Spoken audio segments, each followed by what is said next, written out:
presenting to you the White Challenge. No financial interest in any of the products used in this video. This was a 61-year-old male patient who presented to us with a hypermature cataract with an anterior capsular fibrosis. The patient was taken up for surgery under guarded prognosis. Trypan blue was used to stain the anterior capsule. As you can see, there is a generalized but patchy capsular fibrosis throughout the anterior capsule. We plan to use a Zepto probe in order to make a continuous curvilinear capsular rhexis, because I thought doing a manual rhexis had a higher risk of a rhexis running away or having an incomplete one. But as you can always also see here, the rhexis is adhered to the underlying lens matter and it is now peeled off using a microforceps.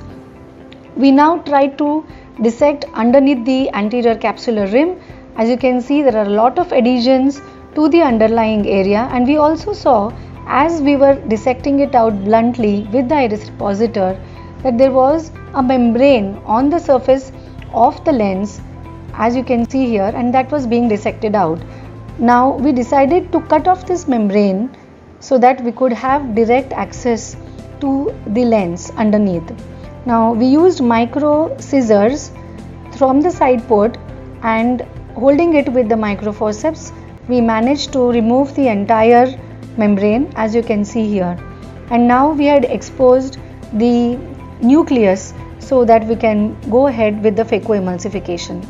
As we were doing the mild hydrodissection, you can also see some shining crystals in the anterior chamber and the nucleus, which was quite hard and it was freely mobile in the capsular bag. We decided to do a direct chop, and as we held the nucleus, we chopped with the sharp tip chopper and made two halves of the nucleus. This had to be done extremely gently as there was hardly any cortex and directly the thin PC underneath.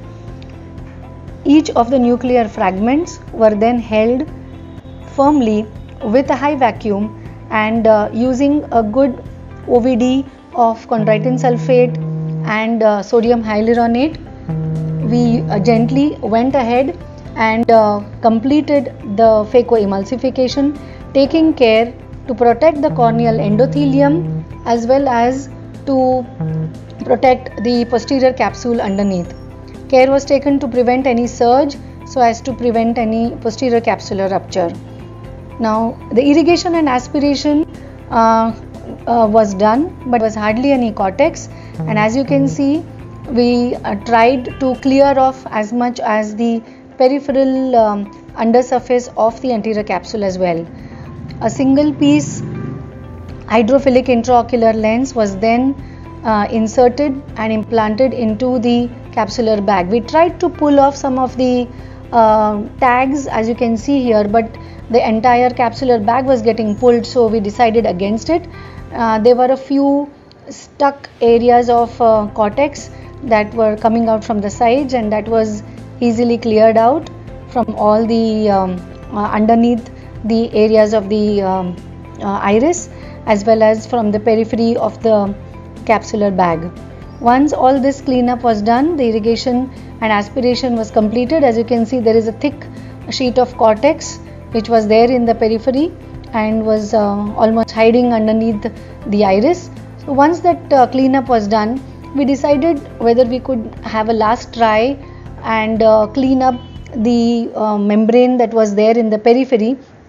However, it was quite adherent to the undersurface of the capsule, so we decided against peeling it off completely, but we just tried to dissect it as much as possible, and however it was quite in the periphery and would not affect the visual outcome of the patient, so we decided to leave it alone, except for the single tag which was there at 6 o'clock, which we decided to cut with the micro scissors.